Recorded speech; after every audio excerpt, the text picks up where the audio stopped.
I was younger, I used to be wild as an elephant's child.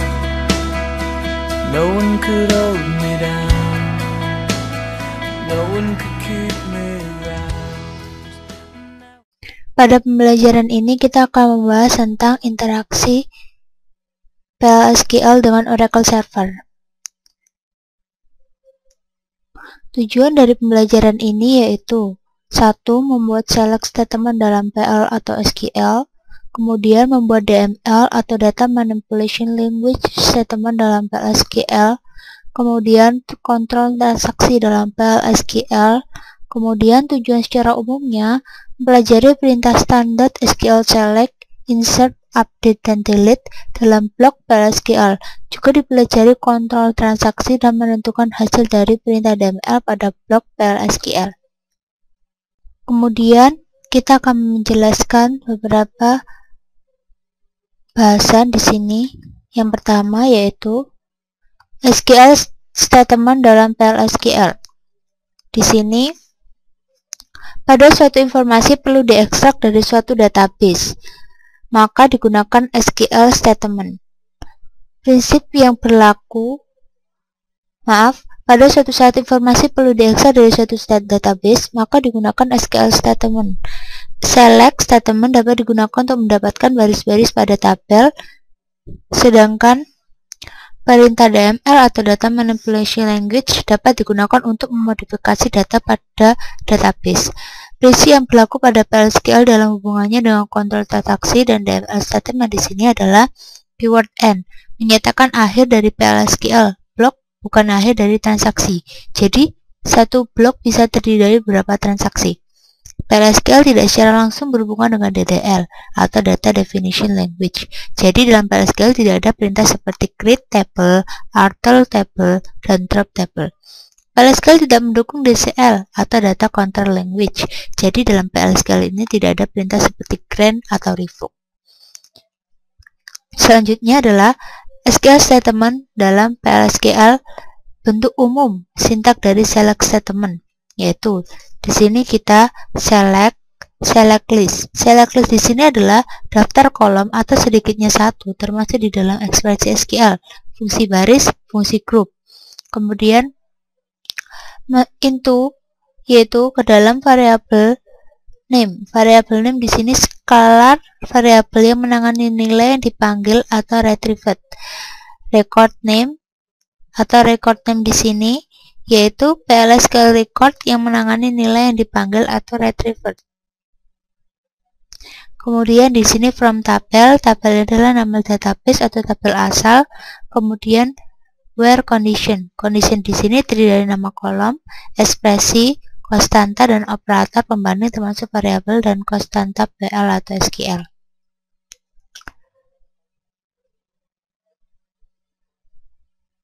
Di sini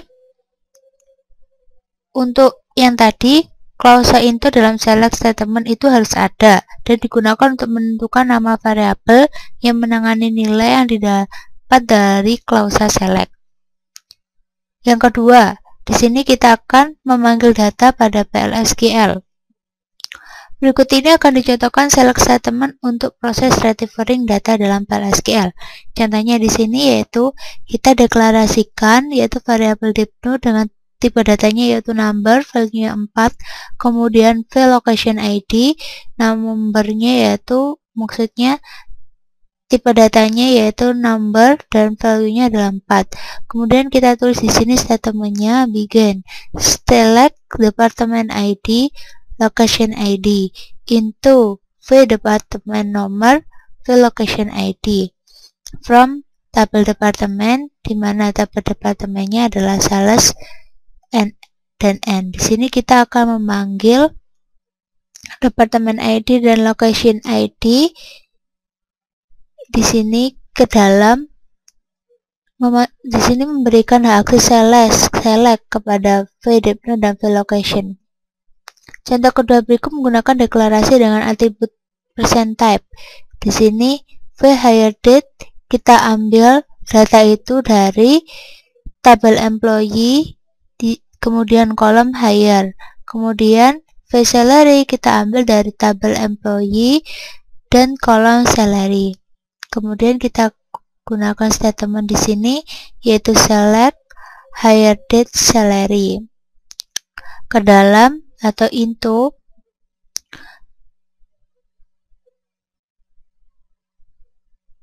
kemudian di sini dimasukkan ke dalam variabel V hire date dan V salary yang telah kita deklarasikan dari tabel employee, di mana tabel employee tersebut adalah 100.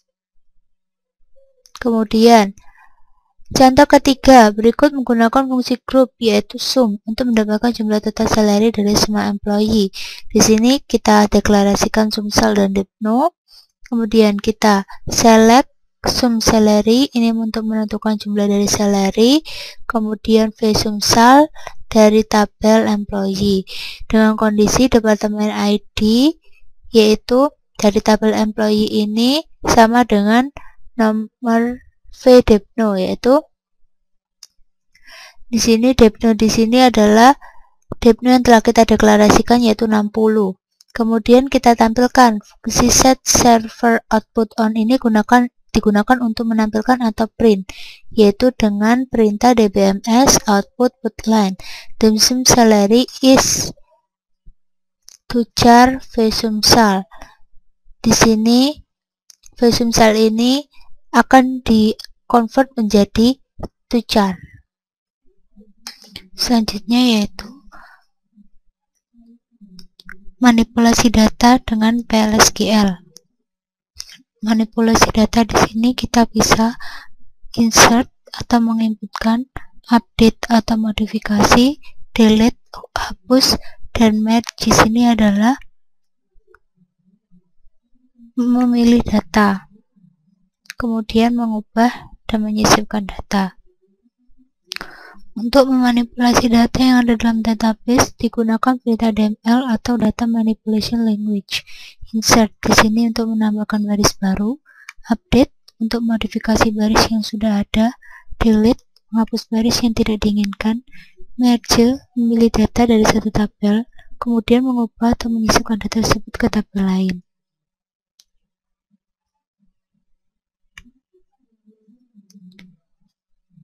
Di sini pertama kita akan menambahkan data atau menyisipkan data atau insert.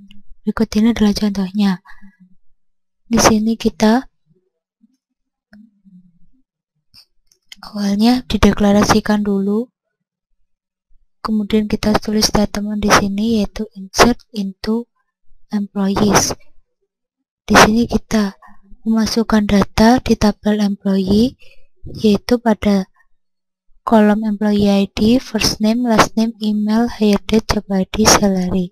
Kemudian dengan nilai employee sec yaitu next file, root, course, course, sysdate, ADAST 4000.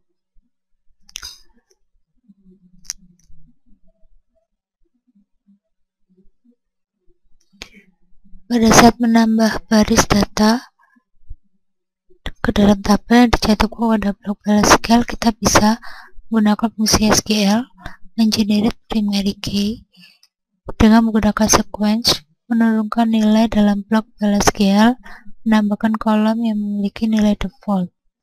Kemudian yang kedua yaitu update atau mengubah data. Berikut ini adalah contohnya.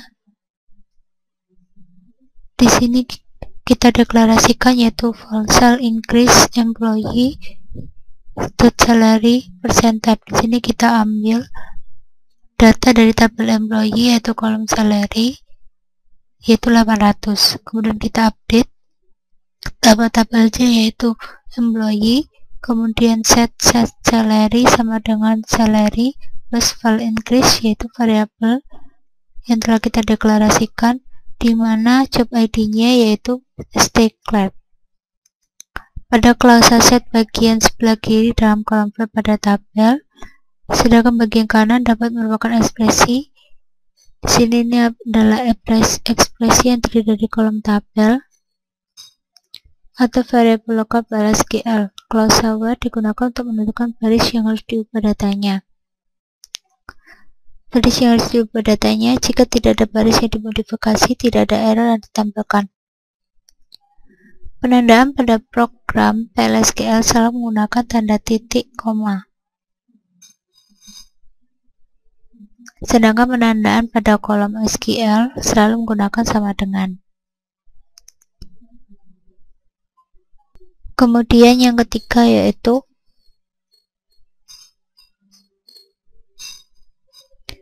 menghapus data atau delete. Di sini kita akan contohkan menghapus baris data pada departemen 10. Kita deklarasikan variabel vdipno yang diambil dari tabel employee yaitu departemen ID yaitu dengan nilai yaitu 10. Kemudian delete from nama tabelnya yaitu employee, di mana departemen ID di sini adalah vdipno yaitu bernilai 10. Jika clause where tidak digunakan pada update, maka semua baris data pada tabel akan dihapus. Kemudian yang terakhir yaitu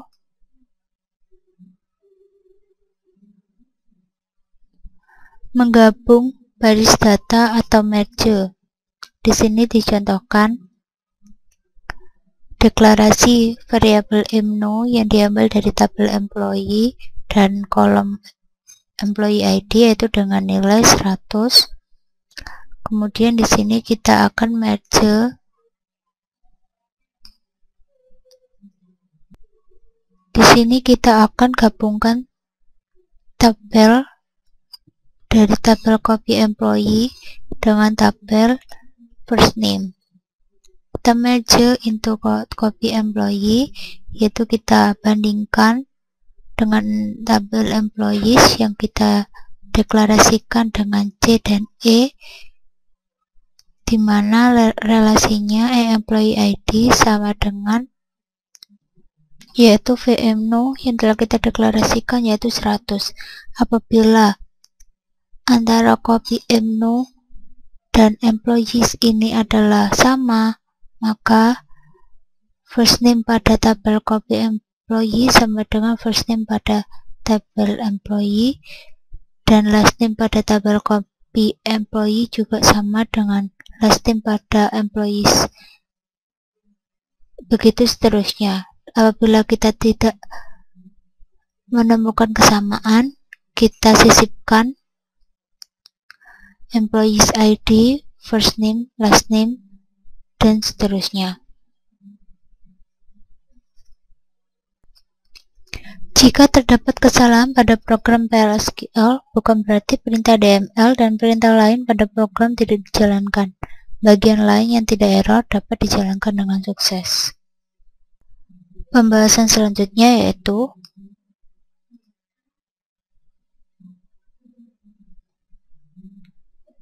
aturan penamaan.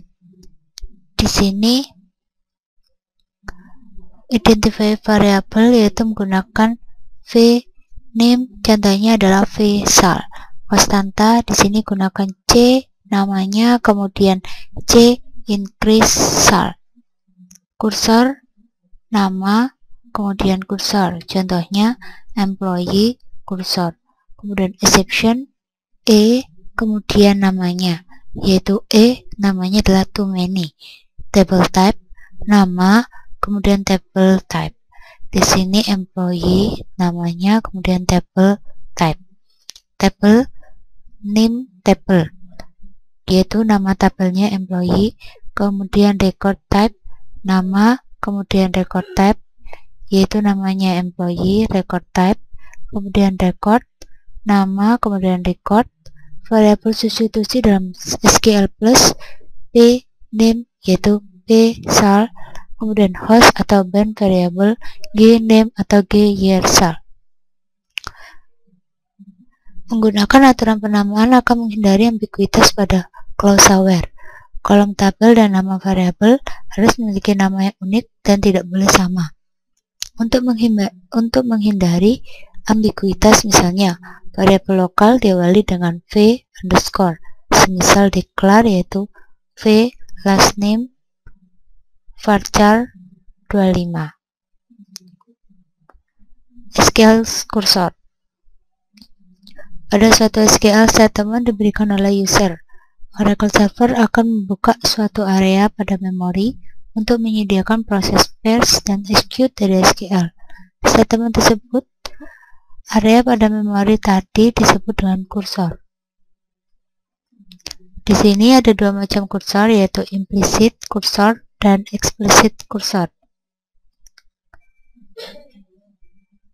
Pada saat bagian bisa dijalankan dari suatu prog menjalankan perintah SQL, atau PL atau SQL akan membuat implicit kursor, di mana akan dimanage oleh PL SQL secara otomatis. Sedangkan explicit kursor dideklarasikan dan dibuat sendiri oleh programmer. Atribut dari SQL cursor. Di sini terdapat 4 atribut dalam SQL cursor yang dapat digunakan, yaitu pertama SQL %rocon. Di sini jumlahnya baris data dihasilkan nilai integer, sedangkan SQL %font ini untuk atribut boolean yang bernilai true jika ada pada satu baris data atau lebih yang dihasilkan. Sedangkan SQL %notFont atribut boolean bernilai true jika tidak ada satu baris data pun yang dihasilkan. SQL %isopen kegunaannya adalah selalu bernilai false karena PL/SQL akan menutup implicit kursor begitu selesai dieksekusi. Atribut kursor memungkinkan kita untuk mengevaluasi hasil dari suatu perintah SQL. Kita bisa menggunakan atribut SQL_rocon, SQL_font, SQL %notFont, dan SQL %isopen pada bagian exception dari suatu blok. PL/SQL tidak akan menampilkan suatu kesalahan jika perintah DML tidak memberikan hasil apa-apa, tetapi bisa kita prediksi dengan menggunakan atribut kursor. Catatan, SQL %isopen hanya bersifat melengkapi saja dari 4 atribut implicit kursor. Sebenarnya atribut ini digunakan pada explicit kursor. Atribut kursor seperti %notFont berguna untuk mengevaluasi perintah update atau delete jika tidak ada baris data yang diubah. Selain itu, SQL kursor memiliki atribut lain yaitu %bookRocon yang digunakan bersama-sama dengan perintah for all, tapi tidak dijelaskan pada dasar PL/SQL. Coba Anda cari sendiri menggunakan lewat internet. Atribut ini memiliki semantik dari index by table. Elemen ke i menyimpan jumlah baris yang diproses oleh eksekusi yang ke i dari perintah update atau delete. Jika eksekusi yang ke saat i tidak menghasilkan baris data apapun, maka %bookRocon i mengembalikan nilai 0. Berikut ini adalah contoh dari atribut kursor. Program berikut akan menghapus baris data pada tabel employee untuk pegawai yang memiliki nomor pegawai 176. Di sini kita akan menghapus variabel, kita buat delete from employee where employee ID, lalu delete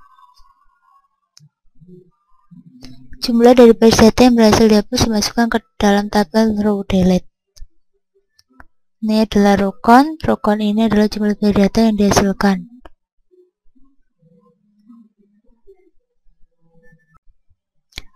Petunjuk dalam memanggil data pada PL/SQL yaitu pertama, akhiri setiap perintah SQL dengan tanda titik koma. Kemudian klausa into ini diperlukan pada saat mencantumkan perintah SQL pada program perintah select yang ditulis dalam program PL/SQL. Klausa where ini bersifat opsional dan dapat digunakan untuk menentukan variabel input, konstanta, literal atau ekspresi PL/SQL. Query di sini harus mengembalikan suatu nilai dan hanya satu nilai saja untuk setiap variabel. PL/SQL akan menangani error yang disebabkan oleh suatu kesalahan. Kesalahan ini bisa diterap dalam bagian exception pada blok dengan menggunakan no data found jika data tidak ditemukan dan too many row jika menerima lebih dari satu nilai pada SQL.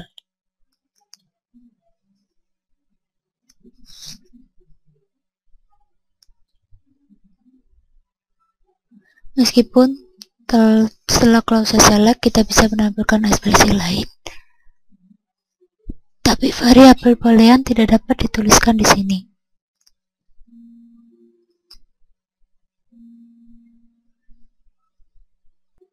Aturan di sini, nama dari kolom atau field pada tabel tidak boleh sama dengan nama variabel lokal yang tercantum di klausa into.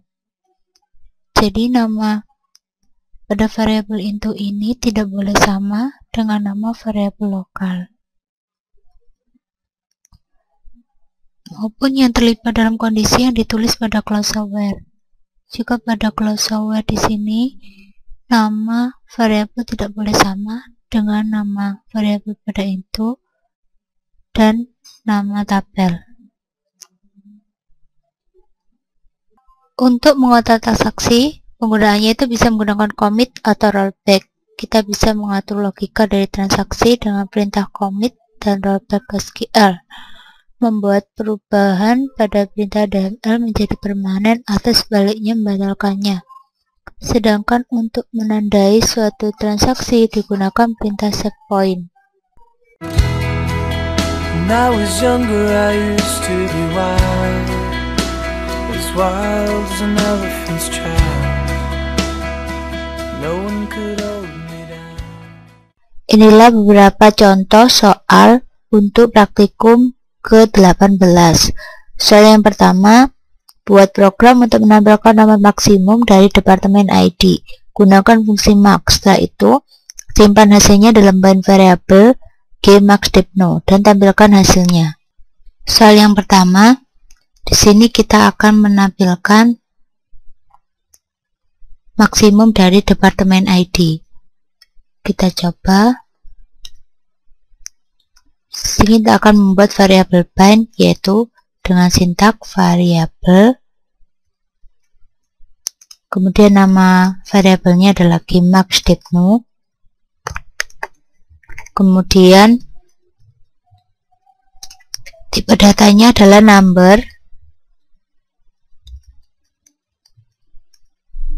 dan kita awali yaitu dengan begin. Di sini kita tulis statement select, yaitu dengan sintak max department ID, kemudian into yaitu kita masukkan ke variabel gmaxDepNo, kemudian from tabel yaitu tabel departments, kemudian kita end, kemudian kita execute.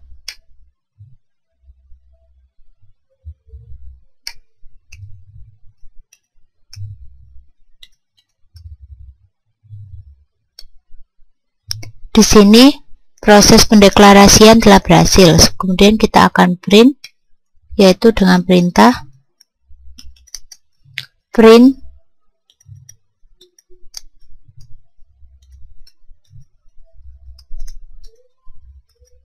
kemudian kita print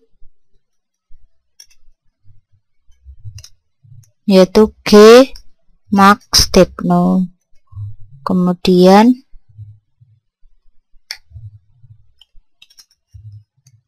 gmaxDepNo, kemudian kita execute, maka di sini akan tampil yaitu maksimum dari nomor departemennya adalah 270.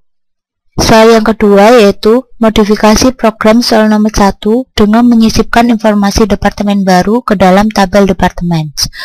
A. Gunakan perintah define untuk nama departemen. Beri nama departemen yang baru ini adalah education. Kemudian buat program untuk menyisipkan data baru dengan nilai yang telah dibuat sebelumnya, di mana nomor departemen sama dengan gmaxDepNo ditambah 10. Jadi 270 plus 10 sama dengan 280. Nama departemen sama dengan soal 2A, dan isi kolom location ID dengan nilai 0. Tampilkan data departemen yang baru dibuat.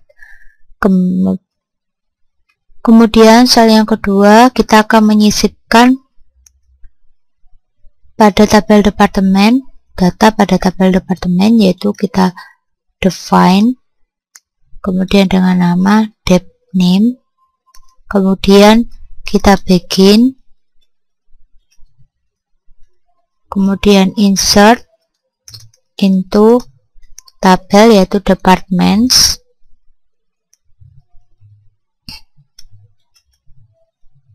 departments, kemudian di sini kita isikan data yang akan diisi pada kolom, yaitu department ID, kemudian department name.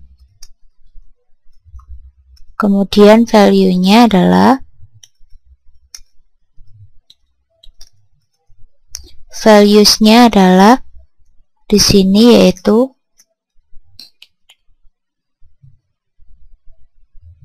kita isikan di sini values-nya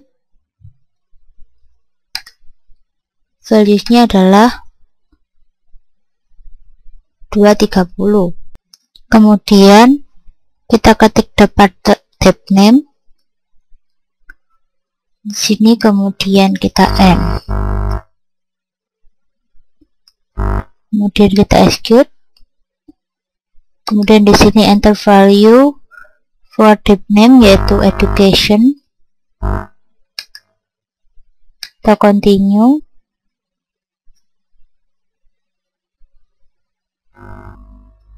Kita ganti ID-nya yaitu 288 karena nilai 230 sudah ada.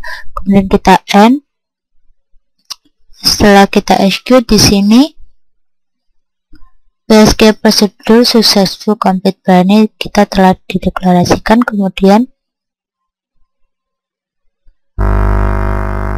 Kemudian untuk nomor 2B kita define deep name, kemudian kita akan isikan value yang ada pada variabel gmax_deepno untuk departemen ID-nya ditambah 10. Departemen ID yang ada pada variabel gmax_deepno, variabel yang telah kita deklarasikan tadi itu adalah 27, kemudian kita tambahkan dengan 10. Kemudian kita execute. Kemudian kita masukkan dengan nama deep name-nya adalah education. Maka di sini juga sukses deklarasi. Kemudian kita akan lihat pada tabel departemen, yaitu ketik select from tabel departments dan kita execute. Di sini departemen ID 280 memiliki login ID-nya yaitu 0. Soal yang ketiga yaitu modifikasi data yang dibuat pada soal nomor 2B untuk data dengan departemen ID sama dengan 280 atau nilai 280 dari 2B. Set lokasi ID sama dengan 100.700. Yang nomor 3 di sini kita akan melakukan modifikasi yaitu pada location ID pada departemen ID-nya yaitu 280. Di sini kita akan declare yaitu mendeklarasi, kemudian V, dan di sini kita akan deklarasikan dengan nama vLocation ID yang kita ambil dari tabel departemen dengan lokasi ID-nya yaitu 1700. Kemudian kita akan begin, kemudian kita akan delete, kita akan update untuk modifikasi, begin update from update departemen, itu tabel departemen. Kemudian kita set location ID-nya yaitu sama dengan vLocation ID. Kita akan set vLocation ID-nya di sini sama dengan vlog ID yaitu 1700. Kemudian dengan kondisi di mana departemen ID-nya adalah 280. Kemudian kita end dan kita execute. Setelah di execute, maka akan terdapat pesan seperti berikut. Kemudian kita lihat pada tabel departemen, itu kita ketik select, kemudian bintang, kemudian from, yaitu tabel departments, dan kita execute. Di sini departemen ID 280, location ID-nya menjadi 1700. Soal nomor 4, buat program untuk menghapus data departemen yang dibuat pada soal nomor 2, yaitu departemen ID-nya adalah 280. Kemudian tampilkan hasil dari proses penghapusan data dengan menggunakan atribut kursor, yaitu SQL%rowCount. Periksa hasil penghapusan dengan memberikan SQL statement. Kemudian nomor 4, kita deklarasikan dengan variabel bind, yaitu r_delete_number. Kemudian deklarasikan, kemudian kita deklarasikan VDEP_ID, kita ambil dari tabel departemen yaitu 280, kemudian kita delete dari tabel departemen dengan kondisi bahwa departemen ID ini sama dengan VDEP_ID yaitu 280. Kemudian kita tangkap nilai, kita tangkap delete jumlah, yaitu jumlah baris yang telah dihapus, maka akan tampil jumlah baris yang dihapus yaitu row count ini diikuti dengan row delete, dan kita execute. Kita ganti tipe data dari number menjadi varchar, maka setelah di execute proses penghapusan akan berhasil. Kemudian untuk membuktikannya, kita akan melakukan perintah print, yaitu print, kemudian nama variabel bind-nya yaitu r_delete, dan kita execute. Maka di sini satu baris telah di delete, row deleted.